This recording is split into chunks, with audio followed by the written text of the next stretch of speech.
Well, welcome to Ascend the Hill with Pastor Jeremy Austill. We're back. We're in I would say our normal setup, but it's a little different. Yep. We are changing it up, going a little different setup here. But before we get going in today's topics, I want to encourage you, go ahead and like, subscribe, share this to somebody. We're going to be getting into kind of a current topic that was based off of past Sunday's message. So send this to somebody that you feel like would be helpful. I feel like this is going to be very helpful for people. So I'm telling you on the front end, send it to somebody. Hit the bell so you know when we're posting, and you can stay up to date on what we're doing. But before we get into that, we are 4 weeks. Yep, 4 weeks. 4 weeks away from our men's encounter weekend, and then we have our ladies encounter weekend, which is following. So I just kind of want to talk about that for a minute because I think. Yes, and so if you're listening, you're invited, and you should be there. And I feel a little bad because obviously I'm a man, and then the men's weekend is first. And so I feel like I'm gassing up the men's weekend, and then I'm like, oh, yeah, ladies, we got one for you too. Sunday after service, when I was stalling for the kids to get back to the kids area, I felt like I finally sufficiently spoke to the ladies of what we're trying to accomplish that weekend. But I am fired up. I can say this, like, this ain't event promo. This ain't trying to get drive registration up. I am as excited about the men's weekend as I have been about anything and as long as I can remember. I think I'm as excited about this weekend as I've probably more so than anything I've been excited about since I became the pastor of this church. Okay. I am so stirred about the men's weekend, and just to make sure, giving the ladies fair airtime, because of my theological beliefs, because of the creation account, and again, sequence that God created man and then woman from his rib. I think it is a very good thing for the women and the children of our church that I'm stirred so deeply about the men. Because if the men start moving in the right trajectory in the order of God's kingdom, that means it paves the way for the women and the children of our congregation to start going in a great trajectory too. So while I am really stirred about the men because I'm a man and it's the first weekend, I believe it is crucial for the entirety of the house. And so I won't spoil it. I will say that for the men's weekend, I have just received what I believe is a download from the Lord. About not just that weekend, but about how we're going to minister to men, the language we're going to use, how we're going to package that, frame it, and how we're going to do it for the foreseeable future. And that will be with our adult men. It will have influence in our teenagers and our young adults, obviously. So I'm going to give clear language. I'm going to give clear targets that we are going to aggressively, assertively attack when it comes to the life of men. And when I say attack, I don't mean we're going to attack men. I mean collectively as men, we're going to band together and attack these areas and be really purposeful, really intentional. So for the men's weekend, I'm preaching, like I just felt in prayer that I'd really struggled admittedly, like who do I bring in to speak? And we had those conversations, and we kept throwing names around. Our whole plane ride to Minnesota. It's like there's a ton of great people, but none of them stirred me. And so I threw a Hail Mary at somebody, and they couldn't make it. And I just thought, okay, like I think I'm supposed to do this. So the Thursday night, the Friday night, the Saturday morning, I'm speaking, and I am going to lay out where we're going. I believe this is maybe too big a thinking, but I believe that what is in my spirit and what we're going to unpack could be something that other men and other churches can grab a hold of and run with too. So, and then the women's weekend, bottom line is you get a bunch of ladies. Our ladies do multiple events through the year, and anytime they get together, God moves. There's so much joy. They're packing it out. It's amazing. And so I know the ladies are going to get it done. Mandy Adair, who's coming to speak, is a longtime friend of mine and Michelle's, and she's just this, on the surface, this sweet, blonde mom of multiple children. And then when she takes the mic, it's forceful. Cindy and I are we're, I don't want to say fans, but like Yes. we're big fans. Oh, Like, yeah. we worked that one camp where she Yes. came and spoke, and we were like, my gosh. So when we found out that's who y'all are, we were like, Oh, yeah, it's going to be incredible. And it will it's gonna be be so good. not in your stereotypical women's ministry vein, Mhm. and in the sense, and there's nothing wrong with, I mentioned it Sunday, there's nothing wrong with talking about your emotions. There's nothing wrong with, finding your identity, your value, all of that's crucial. But sometimes, Josh Howerton, we laughed about, he talks about navel gazing. Sometimes we get so focused inwardly that we almost paralyze our development. And sometimes we've got to think differently, Yeah. not be so fixated on our emotions, but be fixated on our faith and pointing it towards something. So I think it's going to be powerful weekends. Yeah, I think they're going to be really good. So administrative, while you're listening and you've heard the promo, Yeah. sign up. Okay, you're going to be listening to this Sunday is the end of our early bird pricing. So $40 gets you in the door. But we've also, so last year y'all did something new. I was here too. I was fresh into the job, but we had a big merch drop last year. Yes. Had a bunch of new pieces. So we have got a whole new merch drop that we've been tirelessly working through, designing, getting it ready to print. And so if you sign up, you can actually go ahead and pre-order the conference t-shirt.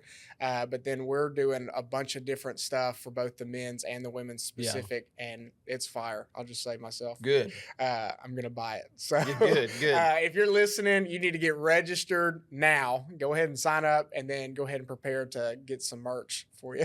And it'd be a good weekend to bring a friend. Yes. I know it'll be a little more immersive than the just show up on Sunday, but you can be really intentional, whether it's men or women. Like, this is a weekend that's tailored toward us. Yeah. Come just soak in the experience. The Fridays both are really important. I do have a couple of friends coming in to speak on the Friday, just because I wanted some voices to come in and weigh in on the men's side of it. And I know the ladies have very specific tailored talks planned too. So anyway, great time. I think it's going to be great. But so Sunday, you introduced something that behind the scenes, a lot of our staff's been talking through. I mean, since last fall, I think was when you first introduced it in a staff meeting. You kind of brought it up. And it's this concept of a negative worldview of Christianity. So before we kind of get in, I just kind of want to break down the different views so that everybody listening kind of knows where we're trekking. So there's a positive worldview, and they consider this. This is pastors all around the nation discussing this. So it's not our original ideas, but it's something that we're listening to, we're dialoguing about because we're living in the middle of it. Yeah. So a positive worldview was people looked at Christianity as a good thing. If you were part of a church, it was a benefit. And you, I think, said it on Sunday that people part of a church were actually in the kind of an upper echelon of society. It helped social ascendance. Yeah. And this was pre-1994. There's some interesting year marks, and I think those year marks are a little gray. It can give or take a few years, but that's kind of where they use, Yeah, and so up until 1994, Christianity was largely viewed as a positive thing. Yes.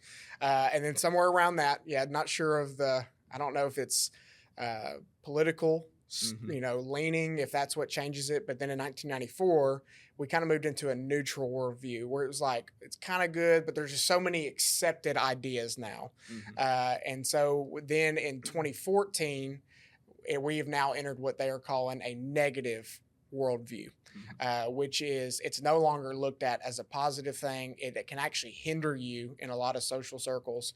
And it's not an accepted idea, especially in the upper levels of society. Societal elite. Yeah, whether that's entertainment, political, in the marketplace, big business. And I think we can all kind of see that it feels like every large, massive entity in our nation has skewed very secular, just overwhelmingly secular. Now, boots on the ground, living, one house to the next neighborhoods, it's not as much, but the elite, they drive the narrative of a nation because they have the power of the airwaves, they have the power of television, they have the power to drive social media hits. And so a lot of times you look around, you go to Kroger and you're like, I don't think my neighbor sees my Christianity negatively, even if they're not a believer, especially in the South.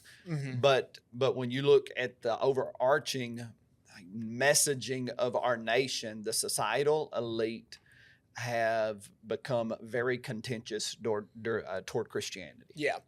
And, I was curious. You said it on Sunday and even just now, like that the years are kind of the gray area. Yeah. It's like, what happened.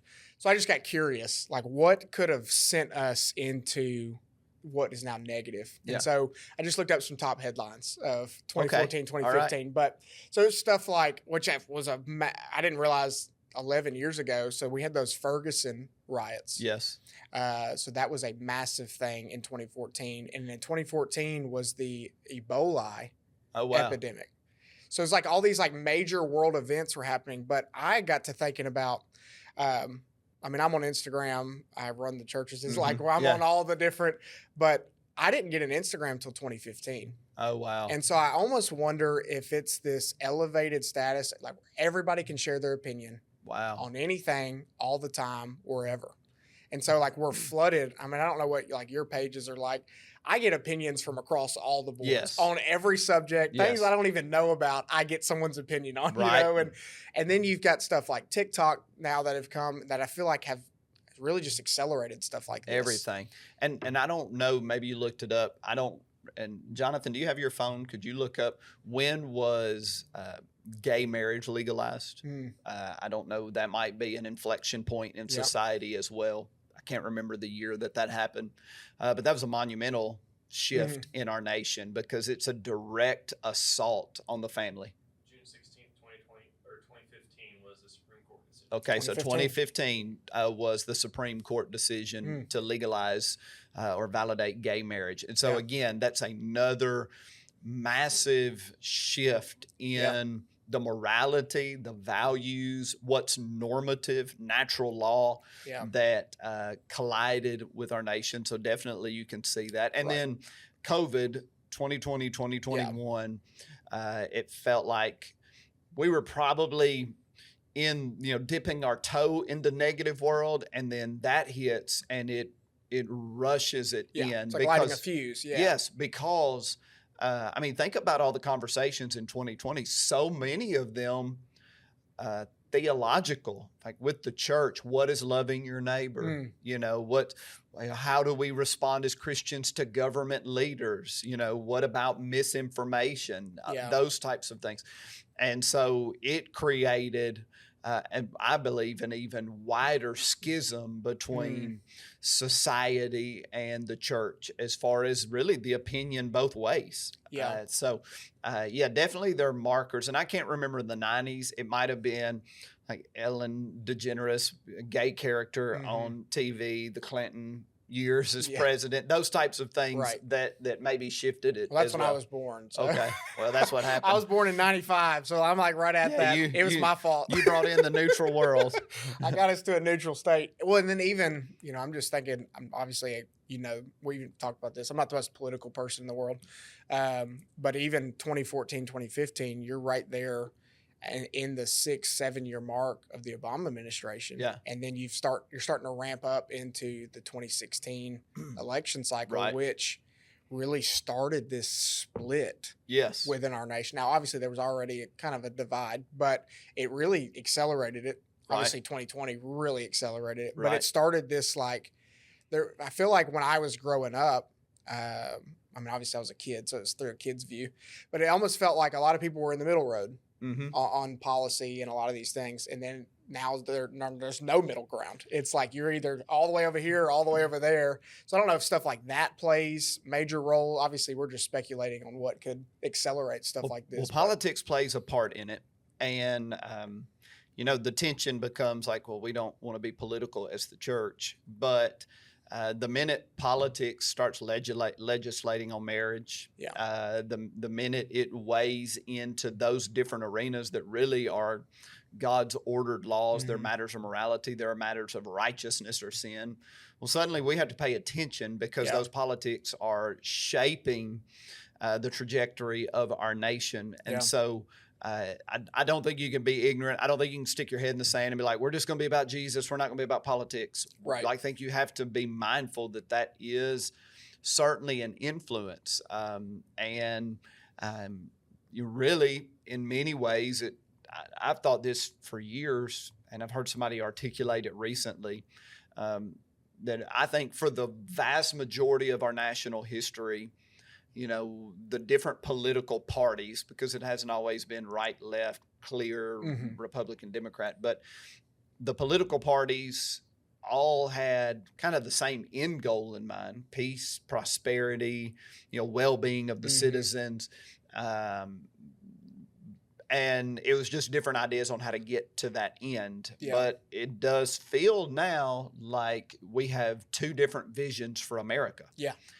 Two very distinct, almost divergent visions from not just how do we get to there, but like where we're trying to get to. Yeah.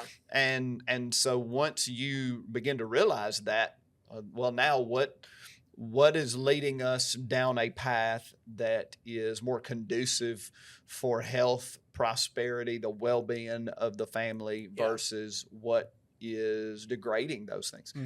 So I do want to pause and say, just because I think citing your sources is good. There's a pastor in Dallas named Josh Howerton. There's a pastor in Washington, Josh McPherson. Pastor in Phoenix, Ryan Visconti. Pastor in Seattle, Russell Johnson. There's multiple pastors that are having this conversation. So all I'm doing and you're doing is eavesdropping in on people that are farther along than us, that have been pastoring longer than us. But the things they're diagnosing are, how do we do ministry today? And when I say how do we do ministry, how do we train and disciple the families and the people in our congregation to live in this version of America? Right. Yeah. And even on the point of, social media is just full of so many opinions and views, and it's just constant. I mean, it's unrelenting. It's like all the people that come in and sit at Cornerstone every week, like they're navigating this. Right. We can be in a bubble within our church staff and working at a church, but like the people that sit in our seats week in and week out, like they're having to navigate this within their family, within their workplace, like where they're living. And so it's like we would be doing a disservice to the people to not address it and not start talking about it. And we talked before we started today, like there's a term, if somebody knows a term, they can comment it or whatever, but it's like when you're made aware of something and then you can start forming like your life and your decisions around it. I wish there's a formal term. Yeah. I'm sure Sydney will tell me after, like, it's this word. I know it. Yeah, like, I don't know the word. But, now that we kind of recognize that we're in a negative worldview, it's like, how do we start to live within that? And so I think that would be really helpful for us to just kind of dive into for our congregation, for the people that come in and they work a normal job, and so what that looks like for them. I would start with, we're not picking fights. And what I do in the pulpit and in leadership of Cornerstone is I have to lead and proclaim in a certain way to prepare the body to live in their everyday life, following Jesus well, resisting the enemy, protecting and shielding your family. But my function is different than the everyday life. I have to be combative, and am realizing more and more, we'll start there, pastoring a church in a metropolis, in a fast-growing city, and people are coming from all over the country. I have to be more aggressive, and I have to speak to bigger societal issues to create framework for the body to process what they're living in and experiencing. But I'm not necessarily calling the people of Cornerstone to be combative in their workplace. I'm not necessarily calling the people of Cornerstone to pick fights with their boss or pick fights with their coworkers. So I want to be clear, because the scriptures still speak much more in the direction of live quiet, peaceful lives. Be faithful. Be committed to the Lord. Be set apart. Be different.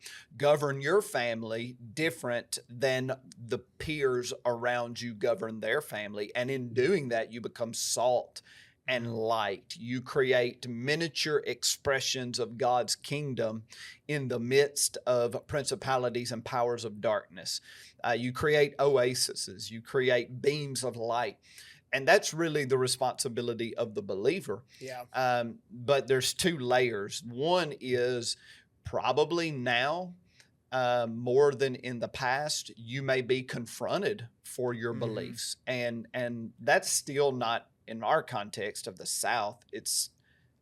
I'd still say in like boots on the ground, living every day, it probably still feels a little more like neutral world in the South. Yeah. For the most part. And so a cornerstoner may not get confronted too intensely in their work life or among, their peers in society. But the extra layer is to know that the messaging and the trajectory of society, like the objective is to like chip away at the convictions and the truth that the believer holds onto. Yeah. And so how can I fortify the believer to not waver in their convictions? And then, hey, if I'm raising kids, how do I help my kids? Like, I want to put steel in the backbone of parents when you're raising your kids that like, no, right is right, wrong is wrong, this is righteous. I'm right in leading my kids this way, even if I am leading them counter to the culture and the culture is saying that like they're mean or they're wrong or whatever. So I just want to put boldness and confidence in parents. I want to put boldness and confidence in business owners, in people that are in the upper management of their work, that like there are going to be times when what's best for the company is like you kind of have to dig your heels in on morals and righteousness and on what biblical principles say versus whatever latest propaganda is coming down the pipeline of society. So, for me, I think my seat is different than everybody else's because I'm taking what's happening in the world and I'm confronting it. Like that's my responsibility, to take strongholds, which strongholds are wrong thinking that exalt themselves against knowing God. So there are strongholds that have been established by demonic influence in society. I've got to come against those with truth and word so that those societal strongholds don't become strongholds in the body. Yeah. Like at the least, I want a church that knows the truth and is living confidently in the truth in a world that is constantly trying to convince the believer that they are wrong. Right. Yeah. And you see Paul do that. I mean, I've had this conversation. I even preached on it last week. Like Paul, all through his writings, he's not telling what to think, but he's giving them a framework on how to think, how to process, how to view things. And a lot of what I find fascinating is a lot of Paul's writings, we take a lot of it out of context, but the context of where he's writing these letters to, like, they're almost warring in a way against these other religions, these other temples, these other things that are happening within the cultures of these letters. And he's like confronting it as the shepherd. He's confronting these issues in these letters. And he's not saying like, these are the exact things you need to be thinking. Yeah. But he's like, well, here's why this is wrong. Yeah. And here's what is right. And he's given them a framework. And so that's kind of our responsibility. Like, I'm not telling you what to think. You've got to form your thoughts around what you believe, but we're giving you a framework and how to process, because there's a lot of information coming all the time. So we, a lot of times, again, our evangelical bent toward evangelism tends to place a massive emphasis on us going into the world. And I'm deeply of the belief, like we go into the world and greater is he that is in us and he that is in the world. We're going into the world to establish God's kingdom. I'm all there. But much of Paul's writing, the bulk of Paul's writing was not, hey, church, go into the world. The bulk of Paul's writing was, hey, church, don't let the world in the church. Yeah. Yeah. Like, do not let the world. Hey, this food sacrifice to idols, this idolatry, these ways, the way you used to be, don't let that creep back in. Yeah. Hey, these messages from these Judaizers, that's not from the Lord. Don't let this bad theology creep in. So much of what Paul's doing, hey, these practices, when you were pagan, you did this, but like now you're not, so we don't do this now. Mm-hmm. Hey, in here, we treat each other differently than people treat each other outside of the church. So much of what he did was to try to create walls of protection around the church to say, we do not let the world seep into the church. Yeah. We are a holy nation. We're unique. Now, what I think happened, through generations is that we built the walls and we never left them. It's just kind of like we got our little, and so that's not good either. Mm-hmm. But I think along the way, you look at positive world missiology was, the most recent positive world missiology was seeker sensitive. The neutral world was cultural engagement. Let's have conversations. Let's not be too rigid, etc. So I think we swung the pendulum the other way through those iterations. And so now we're living with a church that is confused. Mm-hmm.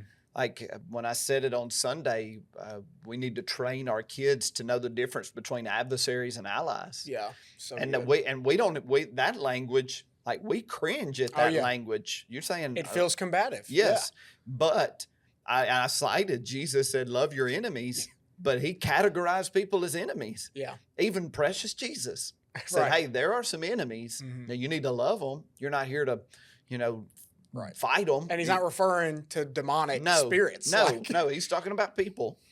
And but we cringe because of our iterations of ministry of like, oh, I don't like the thought of there being any. We're trying to win everybody. But sometimes the best way to win somebody is to clearly identify where they are. Yeah. Are they, that language of from Proverbs, you instruct the wise, correct the foolish, drive out evil.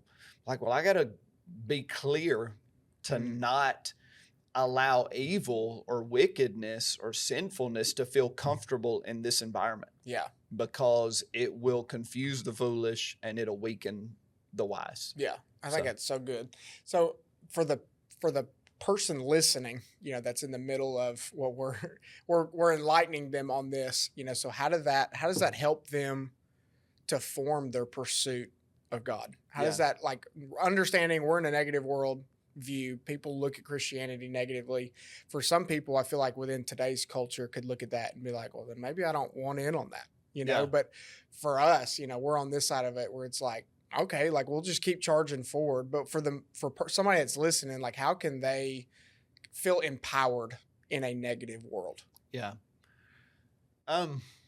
I think once you realize the world that you're in, and so John Tyson, he's a pastor in New York. I came across this quote today. It's just a staggering quote.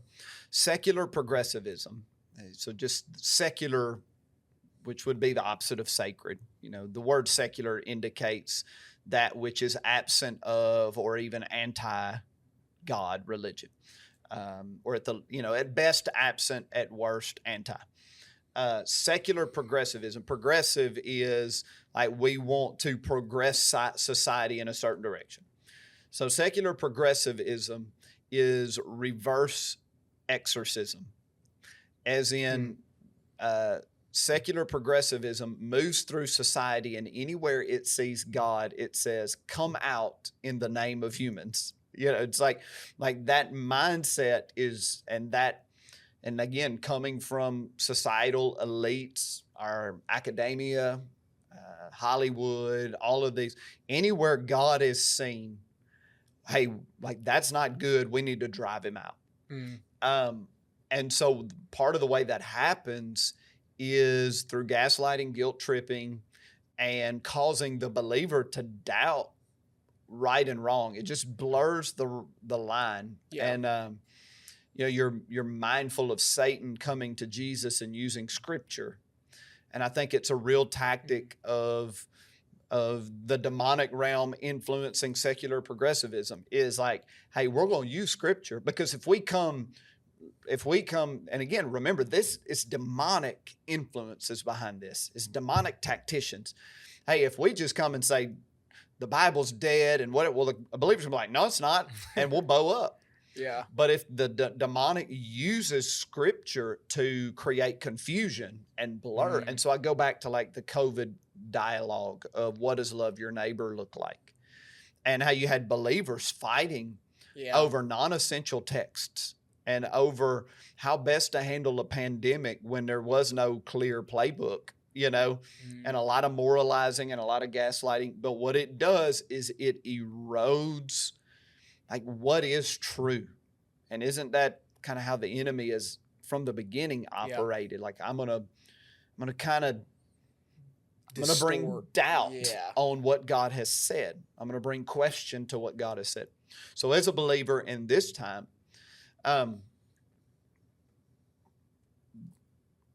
neutral world was like, hey, there's nuance. I'm not going to be like firm in my opinions.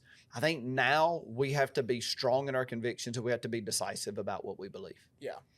And we have to, and I've said this several times from our pulpit, like we have to accept that as believers, there's a lot of stuff we're right about and people in the world are wrong about it. Mm-hmm. And like if you aren't comfortable with that statement and if you aren't comfortable with that idea, then I would say that you are trending toward foolishness because it's either true or not. God's ways are better and right and just, or they're not. There is no middle ground. And so becoming confident and bold in that. And again, we're not telling cornerstoners, hey, go to work, point your finger in the face of your coworker and be like, you are an idiot, you're wrong. You're not doing that. Yeah.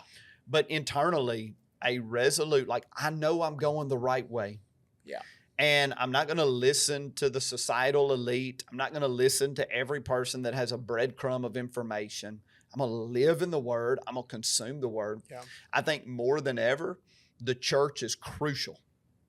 And I don't think there is any happenstance, I know this is a long rant, that we went through kind of in that neutral world pocket. You started dealing with like postmodern church.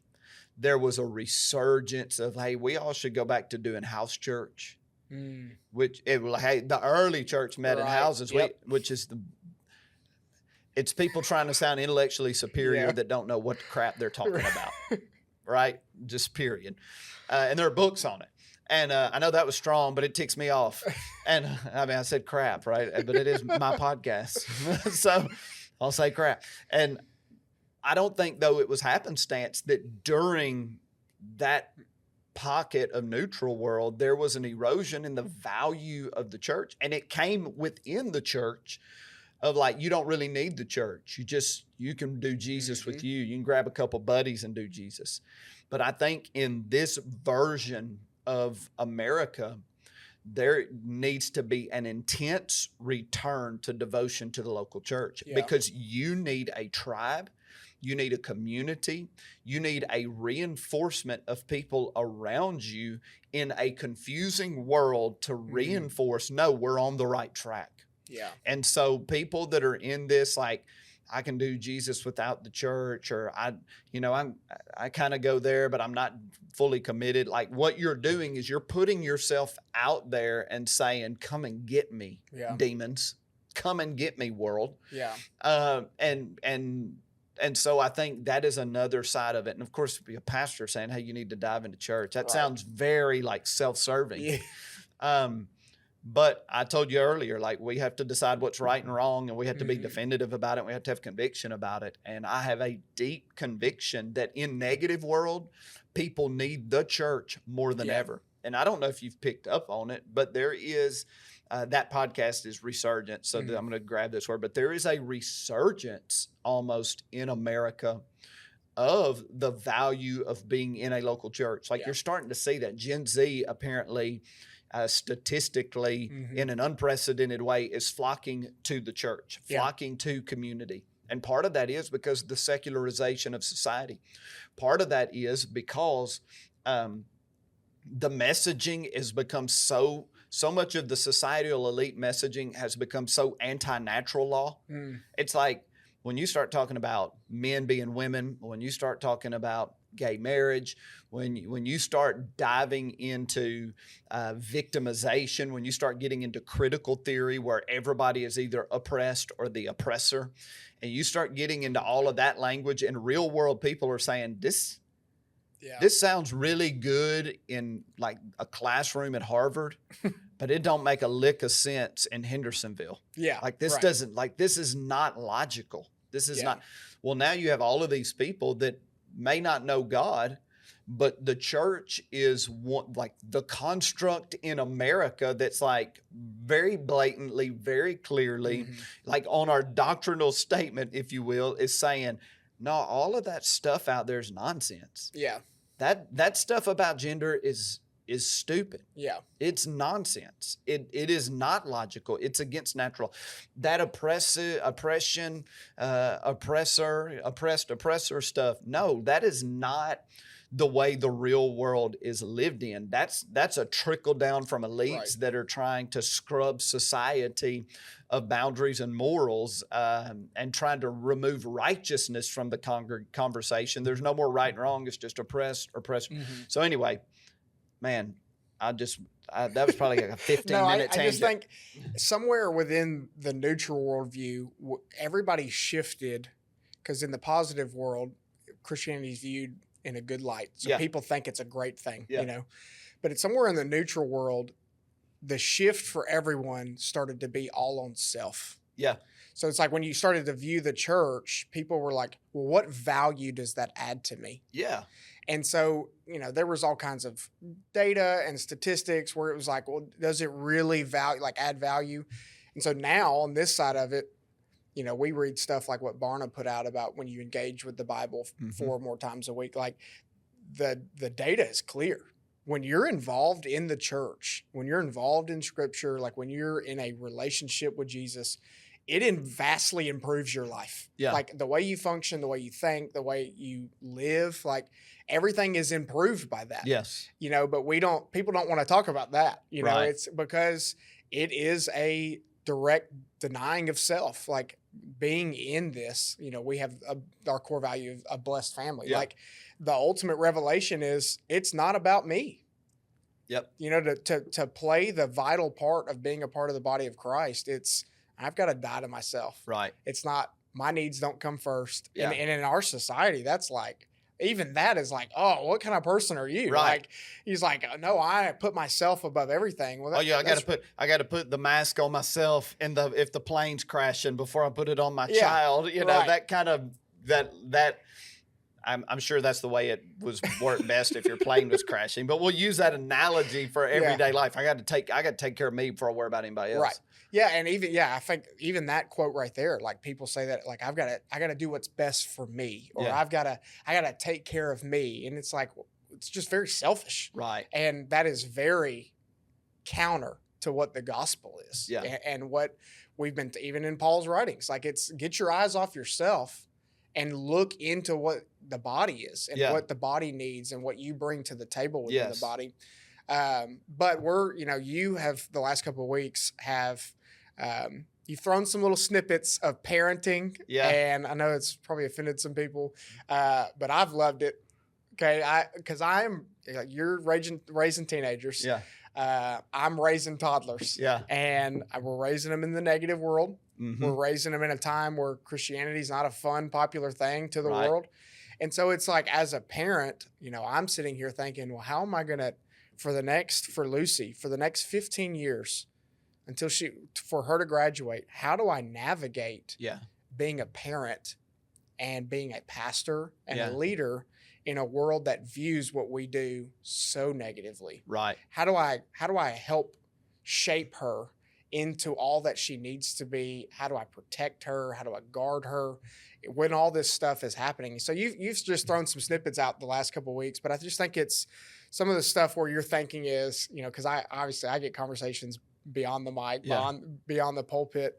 Somewhere where your thinking is, I don't think it just applies to parents, but I think it applies to business leaders, people in their workplace. Like, Sunday you made the statement, and I just feel like it's been ringing, about do the difficult thing. Yeah. make the difficult decisions. Like, and I think that's something within this kind of context is people struggle with, Right. and so I don't know if you just want to speak to that for a moment. The first thing I'd say, and I've thought a lot about the little barbs I've thrown in parenting and different stuff. And,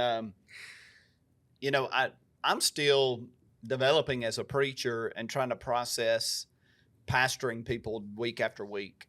And it's still, I feel like every week I'm learning.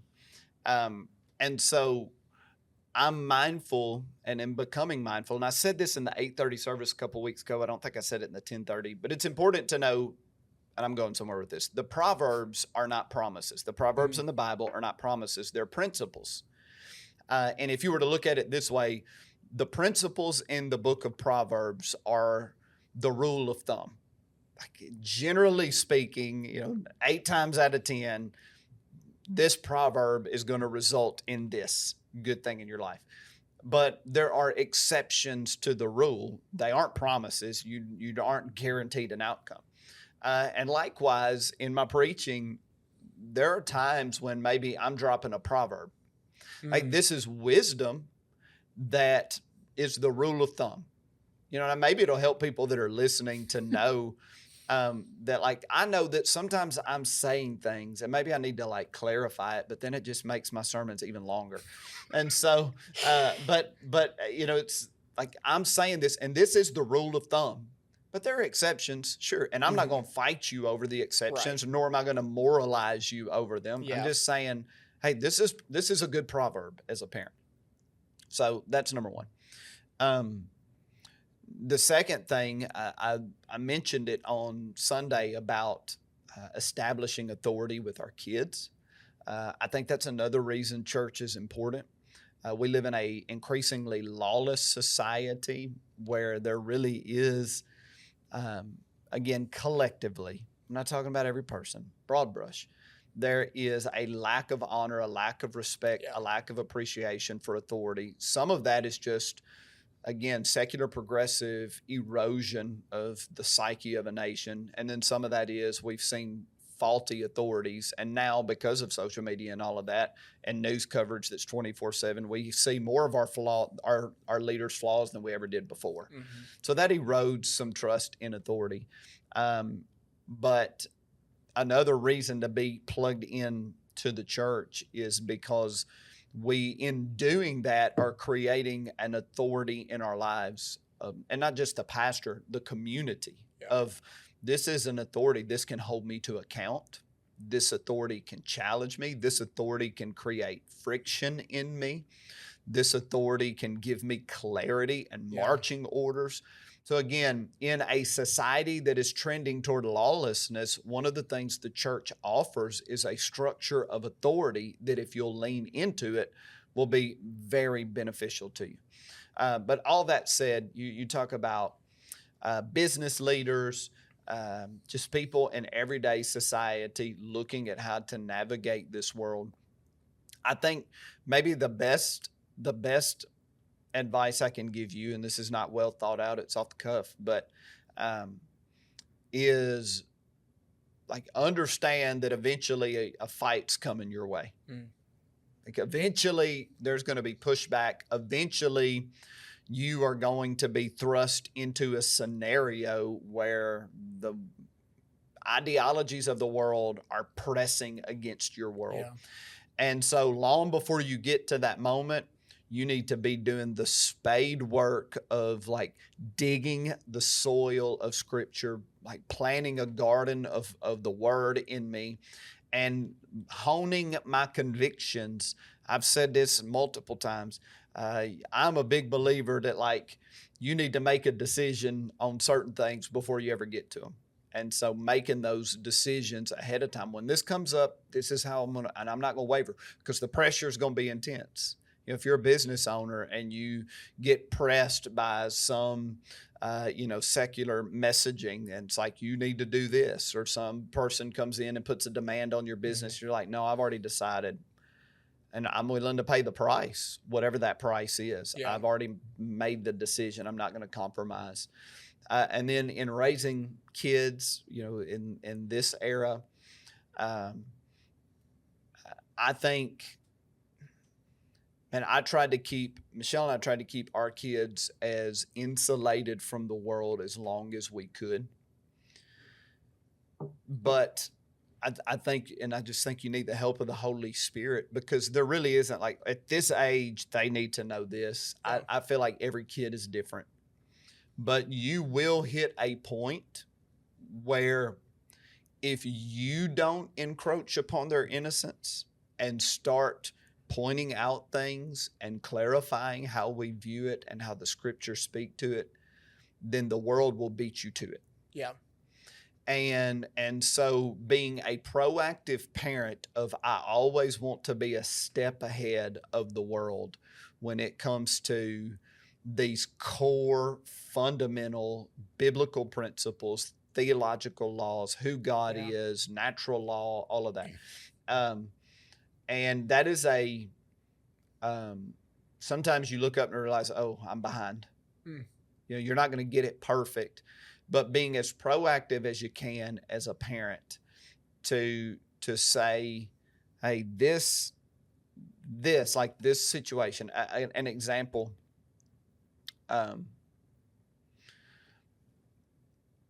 Using culture to have conversations. When something comes up, Kingston and I probably had our biggest, some people will be offended by this, right? So we watched Harry Potter, we read the books, all of the things. So whatever, I read them. I read them to him. And then you get into, there's the extra world, like outside of that, which something about Fantastic Beasts. Yeah, all of that. Yeah. Well, once you get into that world, one of the main characters, Dumbledore, they decide to make him gay. Mm-hmm. And so that became a like talking point for me and Kingston to have really our first and deepest conversation about homosexuality, about what he is going to see all around him in the world and going to start seeing in his peers and classmates. And I used it to have the tough conversation. And so anyway, but that's in parenting, and that's do the difficult thing. Yeah. And I think that's so good though. Yeah. More than probably most, I was so protective of my kids' innocence. I felt like, and I have stories I could tell, but I'm not going to tell them right here because it'll take forever. But I feel like my innocence, I lost that in the sense of like what you know and are exposed to. I was probably first grade, when like that kind of started changing, and I was exposed to things, and so because of that, I'm protecting my kids as much as I can. Yeah. But there is just a point where it's like, no, I got to be proactive. Yeah. And so, but we've turned like 3 of these into parenting now, so I don't want to keep doing that. No, I just think for all of it. I think if you're a business leader, for us as pastors and as a parent, I think all of it. I think the phrase that just kept popping in my head was like, you have to be a mind made up person. Yes. Like you have to have your mind made up. Yeah. So like, if your mind's not made up, then when people start pushing against decisions you made, well, you'll pull back on it. Or you'll try to change the decision that you made to people please and to make people feel better about decisions you made. But if you're a mind made up person, like my mind is set on this is what I'm doing. This is how we're going to do it. This is the approach. And maybe you don't even know all those details, but it's, I've had this conversation. This is the outcome I want. Right. This is the end result. Well, then your mind's made up on that. And yeah. So you're not going to be as easily swayed or pushed, or because you're right. Like as soon as you start making decisions within your business or how you're going to lead or what your approach is going to be, you will get pushback. Well, and it's tricky because neutral world being definitive, being like, I am decisive, I'm certain, my mind is made up. Those were in neutral world, especially in the church context, those were frowned upon as not effective missiology. Like it was a turnoff to be certain. It was a turnoff to be definitive and clear. Yeah. And churches during that neutral world stretch that didn't adjust, they started declining because society demanded a degree of neutrality, a degree of like humility was expressed with kind of a like, I don't know, a shrug, you know. And so now we've kicked into this era of like, no, like we have to be definitive, we have to be clear, we have to be strong, we have to be direct, we have to be decisive. And when you start speaking in those terms, it's one thing to speak in that realm and to operate that way and it be like against the tide of society. But I can say from my context as a pastor, it gets tricky because we were taught one missiology for 20 years, and now we're saying, no, that's not going to work today. Yeah. And so I'm having to make the adjustment. And then our Cornerstone context, you know, I walked into the church that was hurting, that had gone through some pain and difficulty. And I knew there just had to be a season of tenderness from me. Like I just knew that's what I had to be. And that's a side of me that's very real.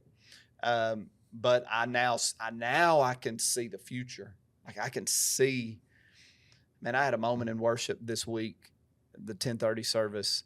I won't get into it, but I felt the strong impression of the Holy Spirit. I mean, I doubled over, like I grabbed my knees. I just felt the strong impression of the Holy Spirit of like, Jeremy, I'm doing it. Like that thing that you came here for, like it's coming. And you, well, when? I don't know. Right. But it was just this shot of certainty from the Holy Spirit that hit me.